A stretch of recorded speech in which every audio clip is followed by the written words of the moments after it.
প্রিয় দেশবাসী, দেশের একটা ক্রান্তি লগ্নে শোকাবহ অবস্থায় আপনাদের সামনে এসেছি। আপনাদেরকে বলতে চাচ্ছি, আজকে জানাতে চাচ্ছি, ভেবেছিলাম জানাবো না, কিন্তু এখন জানাতে বাধ্য হচ্ছি। কারণ আপনারা জানেন, আপনাদেরকে বলতেছি, আজকে সকালবেলা মাহবুব যারা এমপি আমাদেরকে ফোন করে আমাদেরকে বলেন, মাননীয় প্রধানমন্ত্রী আপনাদের সাথে দেখা করতে চাই, গণভবন আসুন, আমাদের সাথে আলোচনা করুন, আপনাদের পরিবার সহ আসুন, বাবা মা সহ আসুন। আমরা প্রত্যাখ্যান করেছিলাম, বলেছি ওনার হাতে আমাদের ভাইদের রক্ত লেগে আছে, ওনাকে বলুন সেই হাত পরিষ্কার করতে, তারপর কেবল আমরা আসবো, তারপর আমরা তার সাথে কথা বলবো কিনা ভেবে দেখবো। আবারও বলতেছি, আজকে সকালবেলা তিনি আমাদেরকে রক্তখাগো প্রধানমন্ত্রী আমাদেরকে আহ্বান করেছিলেন ওনার সাথে আলোচনা করার জন্য গণভবনে যেতে। আমরা বলেছিলাম, আমি আমার জায়গা থেকে বলেছি যে উনি বলেছিলেন আমার বাবা মা সহ যেন যাই। আমি বলেছি যে হচ্ছে ওনার হাতে আমার ভাইদের রক্ত লেগে আছে, ওনাকে বলুন সেই রক্ত পরিষ্কার করতে, তারপর কেবল আমরা ভাববো ওনার সাথে দেখা করব কিনা। কিন্তু দুপুর না হতেই উনি সেই একই কাজ শুরু করেছেন। আবার আমাদের ভাইদেরকে হত্যা করেছেন, আবার আমাদের ভাইদের রক্ত জড়িয়েছেন। উত্তরায়, খুলনায়, হবিগঞ্জে, টাঙ্গাইলে, সিলেটে আমাদের ভাইদেরকে হত্যা করা হয়েছে। আজকে প্রায় 7-8 জন ভাইকে হত্যা করা হয়েছে, শিশুকে হত্যা করা হয়েছে সিলেটে। আবারও উনি রক্তের খেলা মেতে উঠেছেন। একটা রক্তখাগ্য সরকার কিভাবে ক্ষমতায় থাকছে, কিভাবে থাকতেছে আমরা বুঝতে পারতেছি না। এই দেশের মানুষ রাস্তায় নামবে, খালি হাতে নামবে, উনি ডিরেক্ট গুলি করে মেরে ফেলবেন। বাচ্চা বাচ্চা ছেলেদেরকে মারতেছেন, পাতার খুলি উড়ে দিচ্ছেন। এগুলো কোন ধরনের অফিসার ভাবে বাস করতেছে? এটা কোন ধরনের রাষ্ট্র? সভ্য রাষ্ট্র? এই রাষ্ট্রের মানুষজন কি মরে গেছে? আর আমরা কি আর বেঁচে থাকার অধিকার রাখি না? প্রতিটা মানুষ কি ওনার কাছে জিম্মি হয়ে আছে? যাকে ইচ্ছে তাকে হত্যা করবে, যাকে ইচ্ছে তাকে খুন করবে? এটা চলতে পারে না। এর বিরুদ্ধে আমাদেরকে ঐক্যবদ্ধ লড়াই করতে হবে। আমরা বৈষম্য বিরোধী ছাত্র আন্দোলনের পক্ষ থেকে স্পষ্ট ঘোষণা করতেছি, আগামী কালকে সারা দেশে প্রতিটা পাড়া মহল্লায় প্রতিটা জায়গায় বিক্ষোভ কর্মসূচি পালিত হবে।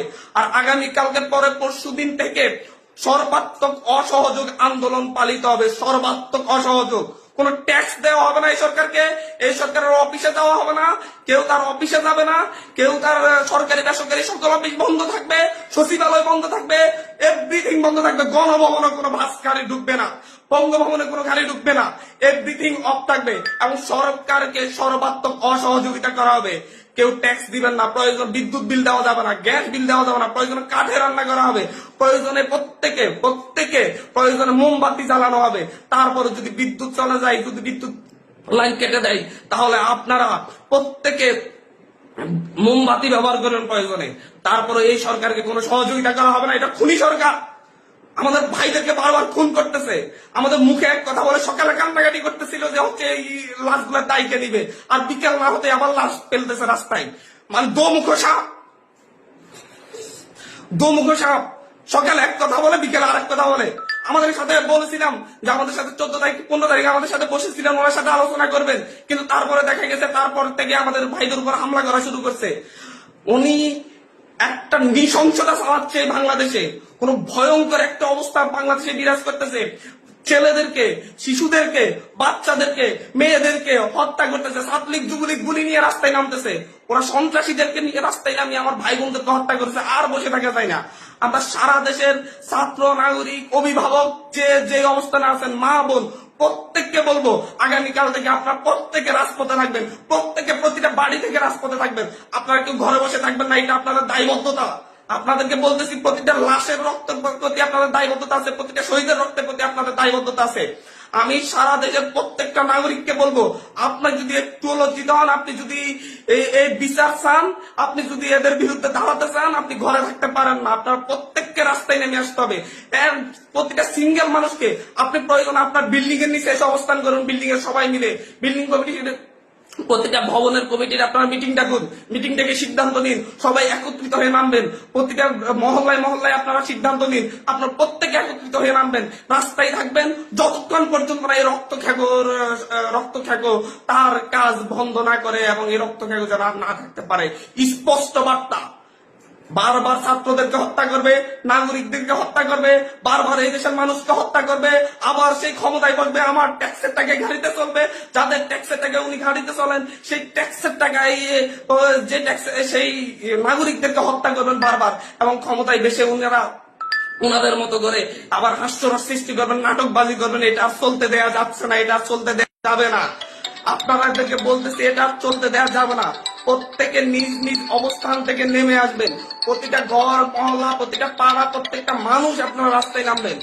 কালকে সারা দেশে বিক্ষোভ মিছিল অনুষ্ঠিত হবে হত্যাকাণ্ডের বিরুদ্ধে, এবং পরশুদিন থেকে সর্বাত্মক অসহযোগ আন্দোলন চলবে। কোন ধরনের সহযোগিতা করা হবে না। প্রত্যেকটা দল, প্রত্যেকটা মতের মানুষকে বলবো আপনারা সংগঠিত ভাবে ঘোষণা দিন। প্রতিটা দলকে বলবো, বিএনপি হোক, বাম হোক, ডান হোক, যত দল আছে প্রত্যেকটা দলের প্রতি উদাত্ত আহ্বান। ধর্মভিত্তিক দল হলে ধর্মভিত্তিক দল, ডান দল হলে ডান দল, বাম দল হলে বাম দল, জাতীয় ঐক্যমতে প্রত্যেকে রাস্তায় নেমে আসবেন। প্রত্যেকে রাস্তায় নেমে ঐক্যবদ্ধভাবে আপনারা জানান দিবেন এইটা বাংলাদেশে চলতে পারে না। কোনো রক্ত খেকো এইভাবে থাকতে পারে না। বারবার রক্ত জড়িয়ে তারা ক্ষমতায় থাকবে, তা হতে পারে না। তিনি আজকে সকালে আমাদেরকে বলেছেন, আমাদেরকে দাওয়াত করতেছেন যে আমার বাবা মাকে নিয়ে আমি ওনার গণভবনে যেতাম, যে ওনাদের সাথে আলোচনা করতাম। জাস্ট একটা কথাই বলেছি, ওনার হাতে আমার ভাইদের রক্ত লেগে আছে, উনি ওই রক্তাক্ত হাত পরিষ্কার করুন, তারপর আমরা গণভবনে যাও কিনা ভেবে দেখবো। কিন্তু তিনি তো রক্তাক্ত হাত পরিষ্কার করার সিদ্ধান্ত নেনই নেই, তিনি বরং আরো রক্ত ঝরানোর পথ বেছে নিয়েছেন। বাংলাদেশের পুলিশ বাহিনী, র্যাব বাহিনী, সেনাবাহিনীকে বলবো, আপনাদেরকে বলতেছি, আপনাদের ছেলে সন্তানরাও আন্দোলন করতেছে, আপনাদের ছেলে সন্তানরাও বিশ্ববিদ্যালয়ে পড়ে, স্কুলে পড়ে, কলেজে পড়ে, তাদেরকে হত্যা করা হচ্ছে। ভুলে যাবেন না মুক্তিযুদ্ধে সেই পুলিশের কথা যার সন্তানের বুক ঝাঁঝরা করে দেওয়া হয়েছিল আরেক পুলিশের গুলিতে যাত্রাবাড়ি থেকে। সে প্রশ্ন করেছিল, স্যার একটা ছেলেকে মারতে কয়টা গুলি লাগে? তো আপনাদেরকে বলতেছি, আপনারা জনগণের পাশে দাঁড়ান। পুলিশ বাহিনীকে বলবো আর গুলি ছুটবেন না, দয়া করে আমরা আপনাদেরই সন্তান, আপনাদেরই ভাই, আপনাদেরই অনুজ, আপনারা আর গুলি ছুটবেন না, আপনারা বন্ধ করুন, আপনারা এই সরকারকে অসহযোগিতা করুন। আপনাদেরকে বলতেছি এই সরকারকে অসহযোগিতা করুন। র্যাব বাহিনীকে, পুলিশ বাহিনীকে, যত আইন শৃঙ্খলা বাহিনী আছে প্রত্যেককে বলুন, বলতেছি আপনারা আপনাদের ব্যারাকে ফিরে যান, আর কোনো ভাইদের হত্যা করবেন না।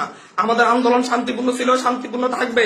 প্রত্যেকটা নাগরিক প্রতিটা জায়গা থেকে তার নিজ নিজ অবস্থান থেকে সর্বোচ্চ সতর্কতা নিয়ে কালকে থেকে রাজপথে থাকবে, যতক্ষণ পর্যন্ত এই রক্ত ঝরানোর স্বাদ না মিটে। প্রয়োজনে আমরা আরো রক্ত দিব, তারপরে আমরা এই কাজ চাচ্ছি না। দেশবাসী আপনাদেরকে বলবো, ঐক্যবদ্ধভাবে রাজপথে নামুন, এবং কালকে বিক্ষোভ মিছিল পালিত হবে। পরশু দিন থেকে আমাদের সর্বাত্মক অসহযোগ আন্দোলন চলবে। ট্যাক্স দেওয়া হবে না, সরকারকে কোনো সরকারকে কোনো ধরনের সহযোগিতা করা হবে না। প্রত্যেকটা অফিস আদালত বন্ধ থাকবে, সচিবালয় থেকে শুরু করে একটা প্রাইমারি স্কুল পর্যন্ত সব বন্ধ থাকবে কালকে থেকে। এদেশের মানুষ তাদের ঐক্যবদ্ধ শক্তির প্রমাণ দিবে, এবং